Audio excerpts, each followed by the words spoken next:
Good day, class. So let's talk about the national artists of the Philippines.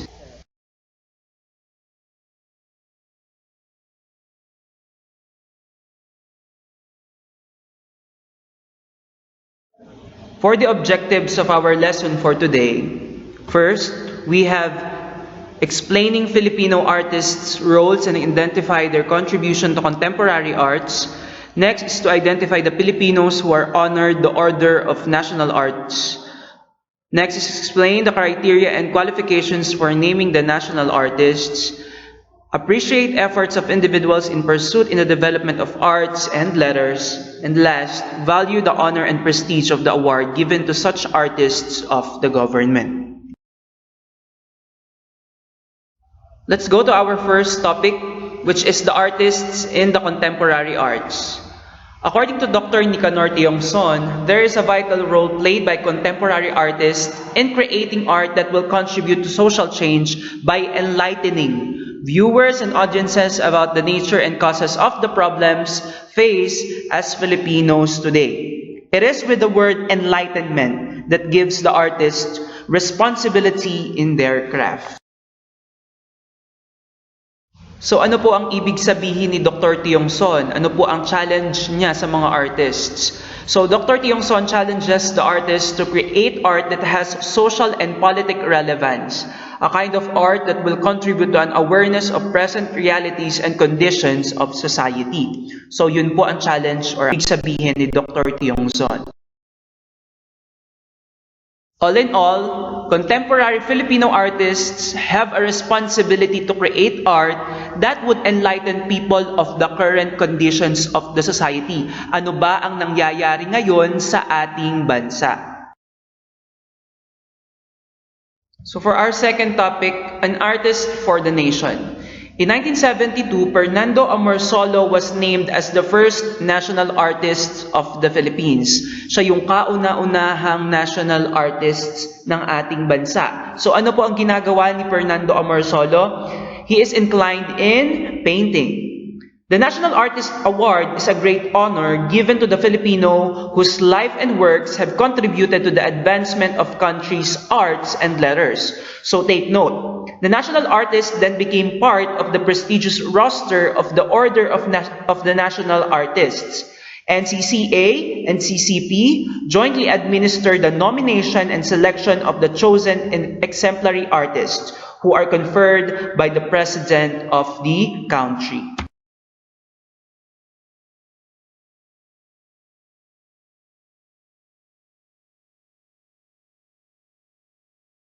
Also, in 1972, Presidential Proclamation Number 1101, Series of 1972, created and established this law, the Award and Decoration of National Artists. So ano po ang sinasabi ng law na ito? The law enabled the government to give appropriate recognition and prestige to Filipinos who have distinguished themselves and made outstanding contributions to Philippine arts and letters. So what does it take to be a national artist? So take note of this, ha? The National Artist Award is the country's highest honor to an artist who, according to the NCCA, embodies the nation's highest ideals in the humanities and aesthetic expression through the distinct achievements of individual citizens. So the qualifications for a Filipino to be nominated and selected are very stringent. Here are the qualifications for the National Artist Award. So first, take note, living artists who are natural-born Filipino citizens at the time of nomination, as well as those who died after the establishment of the award in 1972, but were Filipino citizens at the time of their death. Filipinos who have lost and reacquired Filipino citizenship through dual citizenship status for at least the minimum period of 5 years shall be eligible for nomination. Next, artists who through the content and form their works have contributed in building a Filipino sense of nationhood. Third, qualifications.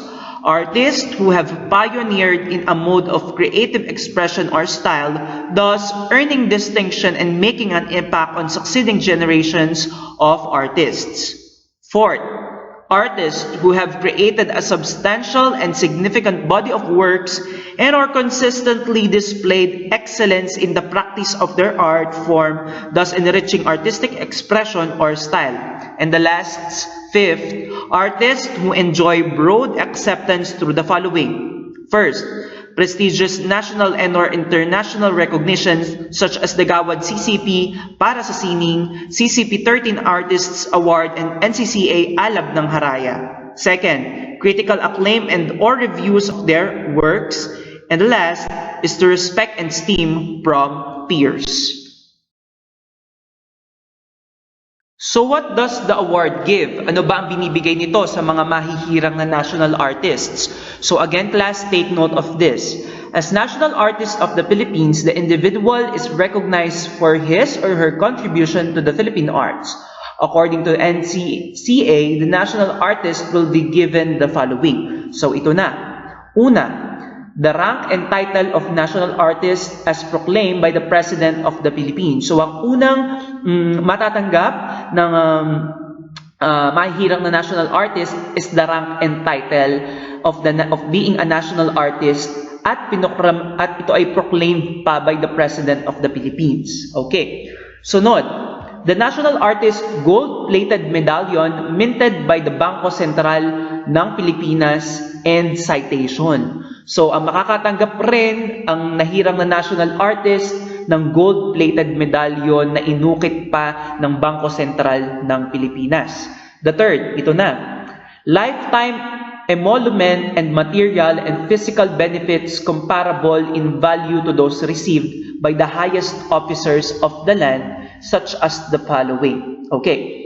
So, makakatanggap daw ng mga benefits ang mga mahihirang na national artists. So, meron tayong apat dito. Ano-ano po yung apat na matatanggap na benefits? So, first, a minimum cash award of 200,000 pesos, net of taxes for living awardees, and a minimum cash award of 150,000 pesos, net of taxes for posthumous awardees payable to legal heirs. Next, the second benefit, a minimum lifetime personal monthly stipend of 30,000 pesos. So makaka-receive sila ng monthly na 30K. Next, the third, life insurance coverage for awardees who are still insurable. And the last, a state funeral benefit not exceeding 500,000 pesos. So, yun yung mga matatanggap nilang benefits. And the fourth na matatanggap nila is a place of honor in line with protocolar precedence in state functions, national commemoration ceremonies, and all other cultural presentations. So, mare-recognize sila talaga. Okay, class. So, ito yung sinasabi natin kaninang medallion. So, this is the National Artist Insignia. Okay. It is a grand collar adorned by circular links representing the arts. So, yung mga circular na nandoon sa pinaka-kwintas ay nagre-represent ng arts. The main medallion commemorates the sun, tulad ng inyong makikita, and the colors of the Philippine flag. The highly stylized three letters KS stand for katotohanan, kabutihan, at kagandahan. The true, the good, and the beautiful. So, yun yung pinahiwatig ng tatlong K. Yan, nakasulat sa alibata. Katotohanan, kabutihan, at kagandahan.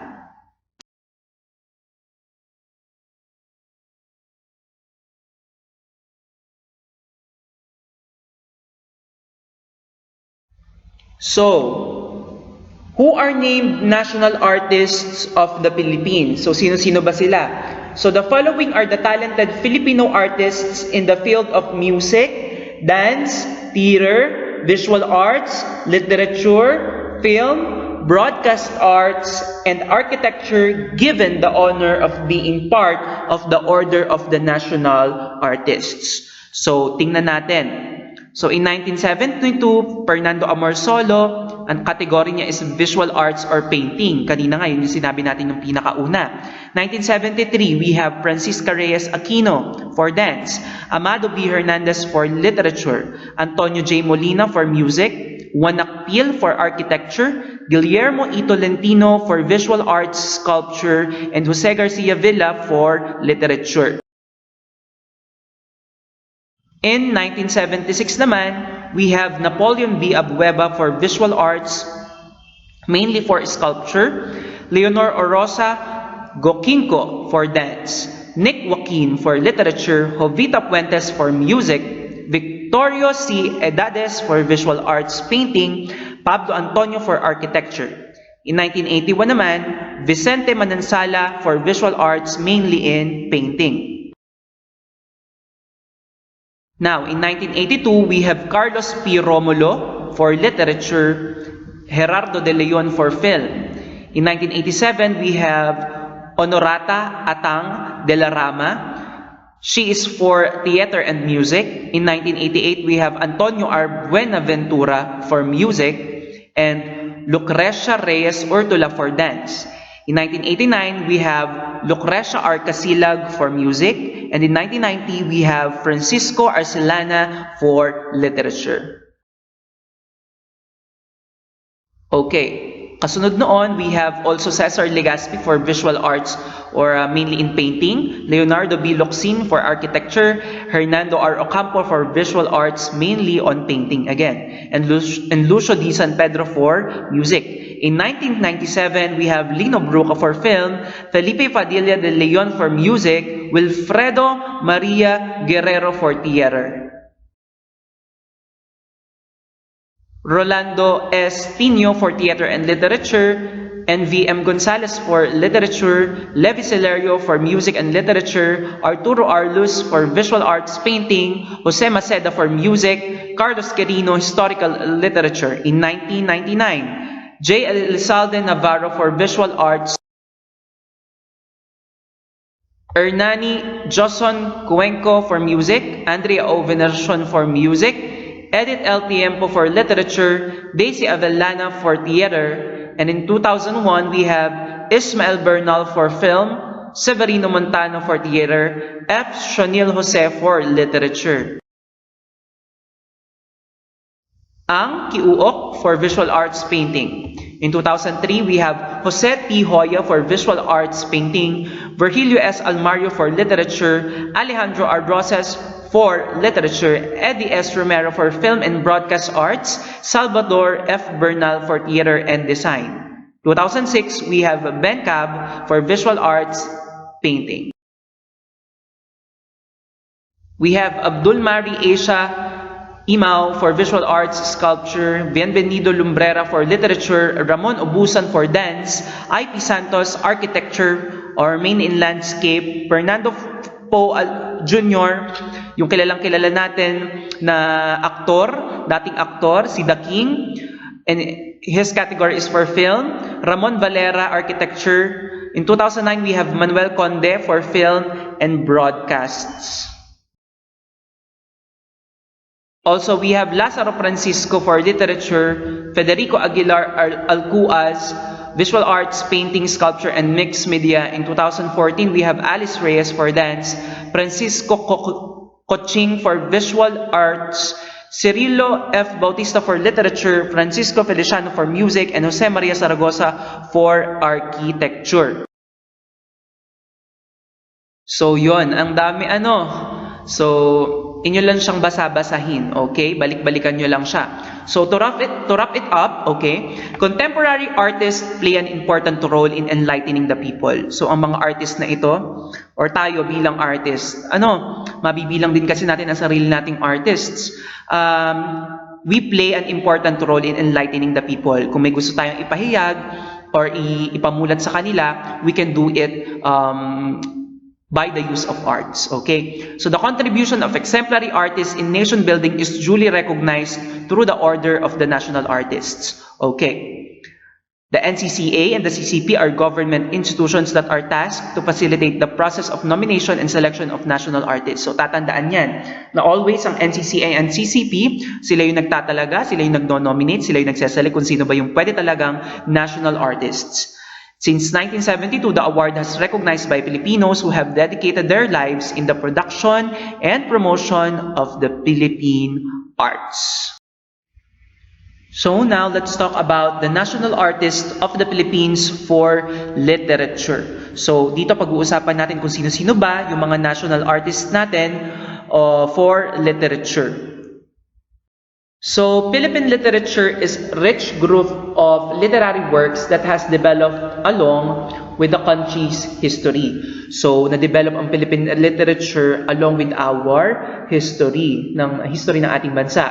Long before the arrival of Western influences, early Filipinos already have stories to tell to younger generations. Yan, basahin natin. The Philippines has a rich collection of fables, legends, and myths from different regions. The Babaylan, is considered as the early healers, used chants to please the supernatural beings or spirits to bestow good health and fortune in the home and the fields. When the Spaniards came in the 16th century, they introduced Christianity to the islands and used literature to colonize the country during their time. So yun nga, ang ginawa ng mga Spaniards, inintroduce nila sa atin ang Christianity, ang pagka-Kristiyano, at ginamit nila ang literature para tayo ay makolonize nila. During the Americans, English was introduced, have grown adept in the usage of the language. And today, in the present times, contemporary writers are expanding the horizon of reality and imagination in their works to reflect the Filipino spirit. Philippine literature is diverse, although some of the most famous literary works focus on the country's post-colonial heritage, politics, and modern traditions. Filipinos must recognize and give importance to the people behind the development of Philippine literature. So, kaya nga naman pag-uusapan natin ang mga national artists for literature. So, here they are, the national artists for literature. We have Francisco Arcellana, 1916 to 2002, year of conferment, 1990. One of the greatest Filipino poets of his generation is Francisco Arcellana. He studied in Tondo Intermediate School. However, it was at the Manila West High School, which was later named the Florentino Torres High School, that he took up his writing seriously and became a staff member of the Torres Torque, the school organ or the school newspaper. While still a student at Florentino Torres High School, he wrote his first story. Ano po yung first story niya? The Man Who Would Be Poe. Arcellana is considered as one of the pioneers of modern Filipino short story in English. His short stories are written in lyrical prose poetic form. Arcellana's exceptional works in fiction include Death in a Factory, A Clown Remembers, and Divided by Two. Some of his poems include The Other Woman, To Touch You and I Touch Her, which are among others are now part of the secondary and tertiary level syllabi in the country. So, kasama yung mga ginawa niya, syllabus or yung pinag-aaralan ng mga literature subjects. So, ito si Francisco Arcellana.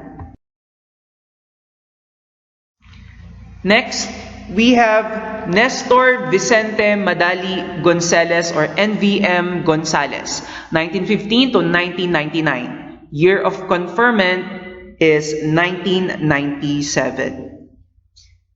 Nestor Vicente Madali or NVM Gonzales was born on September 8, 1915 in the beautiful province of Romblon.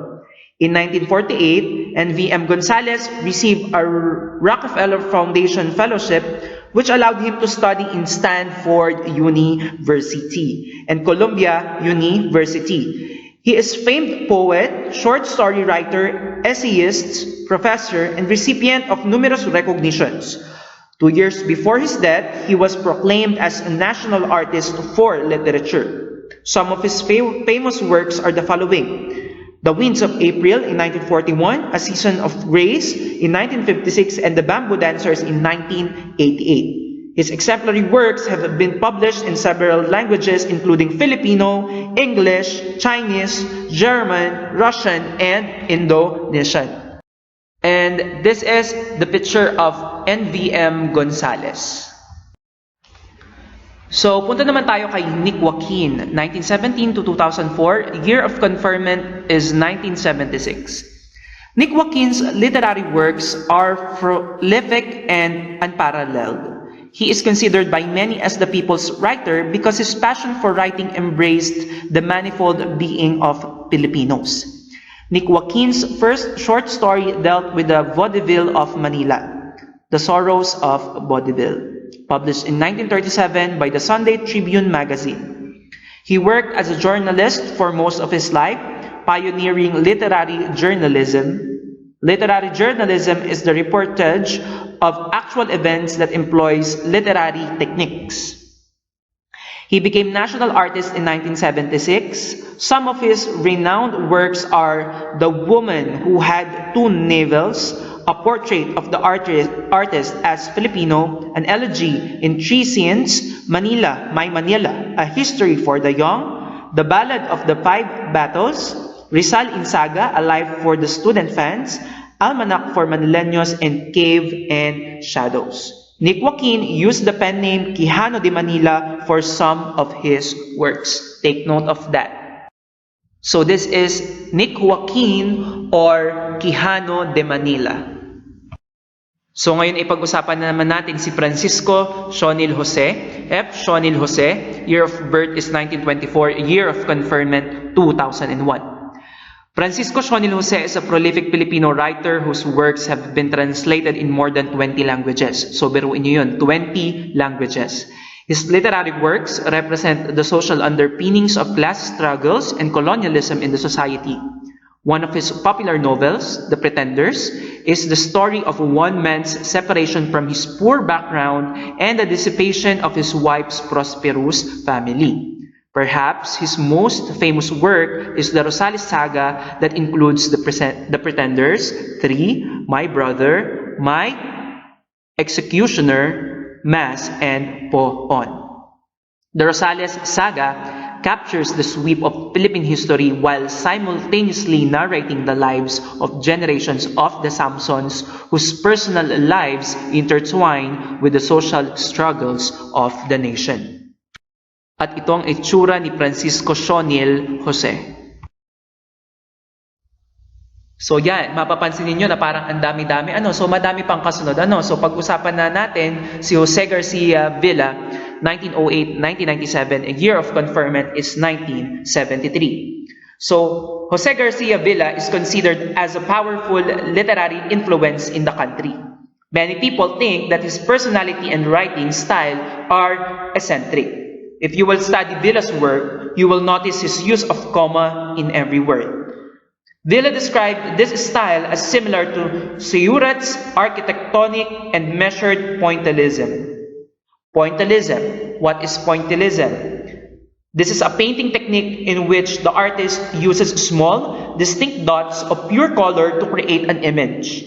Villa's first collection of short stories was published under the title Footnote to Youth, Tales of the Philippines and Others in 1933. His poetry collections include Doveg Lion, collected poems, Poems 55, and Poems in Praise of Love, the best love poems of Jose Garcia Villa. Doveg Lion is Jose Garcia Villa's pseudonym. So this is Jose Garcia Villa, or we can call him Doveg Lion. Punta naman tayo kay Edith L. Tiempo, 1919 to 2011. Year of conferment is 1999. Edith L. Tiempo's literary works are often described as a remarkable fusion of style and substance. This brilliant writer received several awards during her lifetime. She received the greatest honor as a National Artist for Literature in 1999 and the recipient of the Carlos Palanca Memorial Awards for Literature for the short story The Black Monkey in 1951. Her works include the following novels. The Black Monkey, A Blade of Fern, The Native Coasts, The Alien Corn, yon. And her poetry collections include The Tracks of Babylon and Other Poems in 1966 and The Charmer's Box and Other Poems in 1993. She founded the Silliman University National Writers Workshop, which was modeled after the LOA Writers Workshop in the University of Loa. Yan. So, siya si Miss Edith L. Tiempo. Ngayon naman ay si Virgilio S. Almario. Okay, and his birth is 1944. A year of conferment is 2003. Okay. He is known as Rio Alma. Okay. Virgilio S. Almario is a Filipino poet and historian.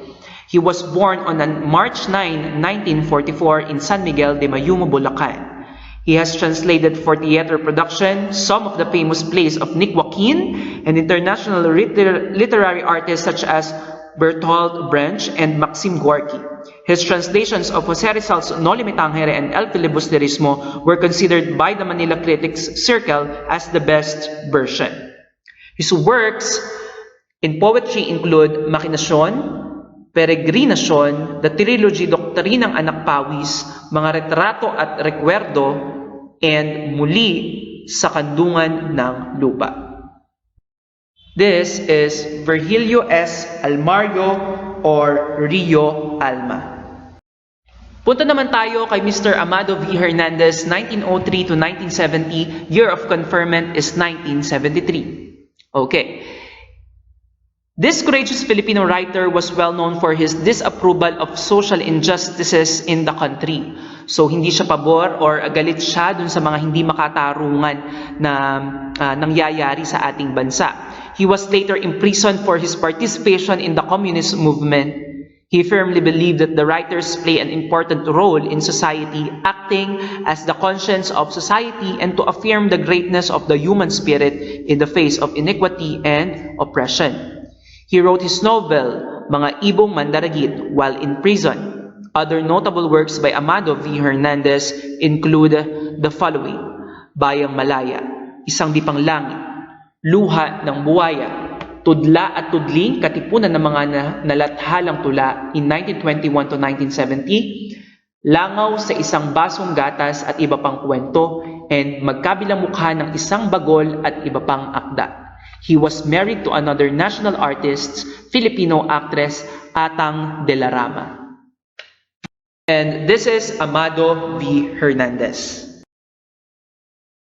Magtungo naman tayo kay Carlos P. Romulo. 1988 to 1985, year of conferment is 1982. Carlos P. Romulo was an envoy, statesman, soldier, correspondent, writer, and the founder of the Boy Scouts of the Philippines. He was already a reporter by the young age of 16 and became a publisher at 32. He was the only Asian to be awarded a Pulitzer Prize in journalism for a series of articles forecasting the outbreak of World War II. His body of work includes the following: The United, this is a novel. I Walked with Heroes, an autobiography. I Saw the Fall of the Philippines, Mother America, and I See the Philippines Rise. This is Wartime Memories. With countless years of service in the United Nations or in the UN and the Philippine government, he was able to write 40 years, a third world soldier at the UN and the Philippine presidents. His record of his encounters with the country's leaders. So, yung 40 years a third world soldier at the UN and the Philippine presidents talks about his encounters to the country's leaders, both UN and Philippines. At ito nga si Carlos P. Romulo.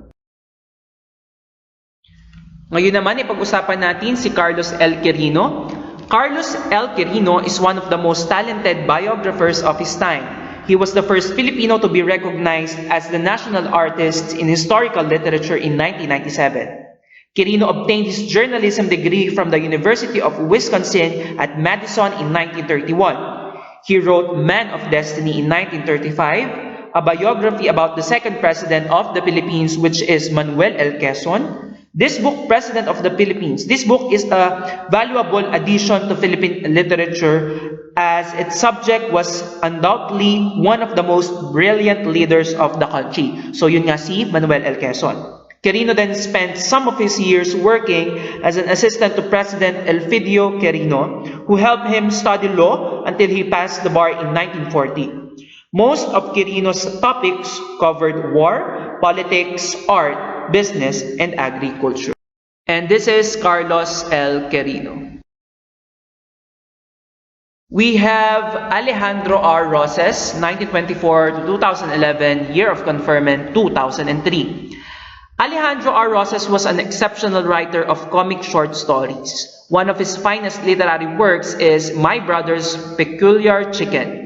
It is a short story that reveals how much people perceive things around them.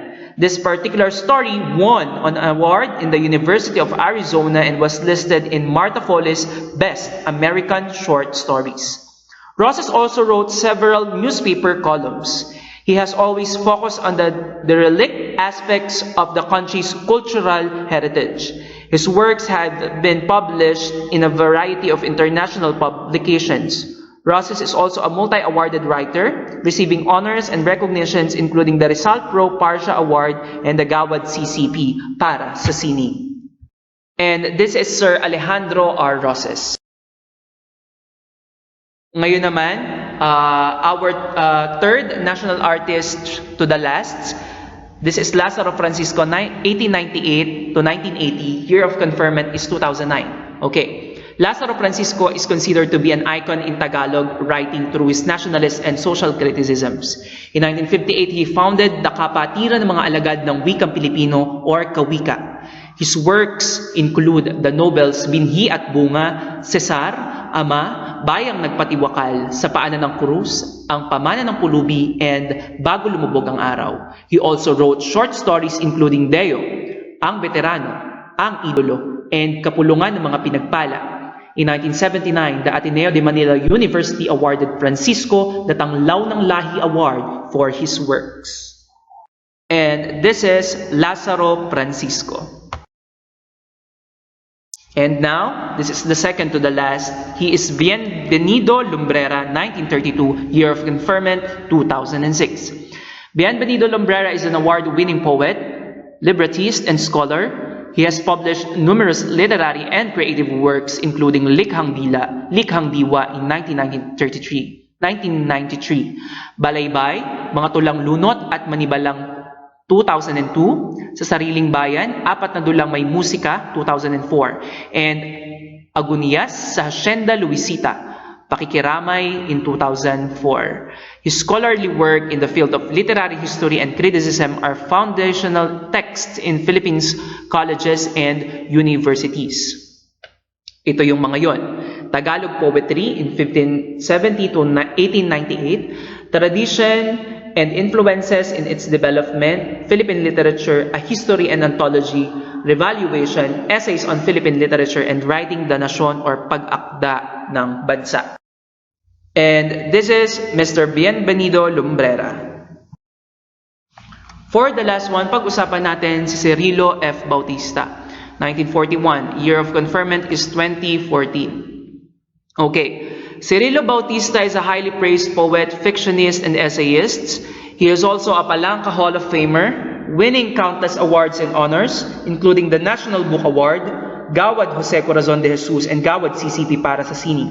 In 1998, Bautista was named winner of the Philippine Centennial Prize for Epic Poetry. His works include the Trilogy of Saint Lazarus in 2001, Believe and Betray, New and Collected Poems in 2006, Galaw ng Asoge in 2004, The House of the True Desire, essays about life and literature in 2011, and Things Happen, poems in 2012 in 2014. Bautista is also an academician and a scholar and has taught for more than 30 years. So, class, that's all for our national artists for Philippines for literature.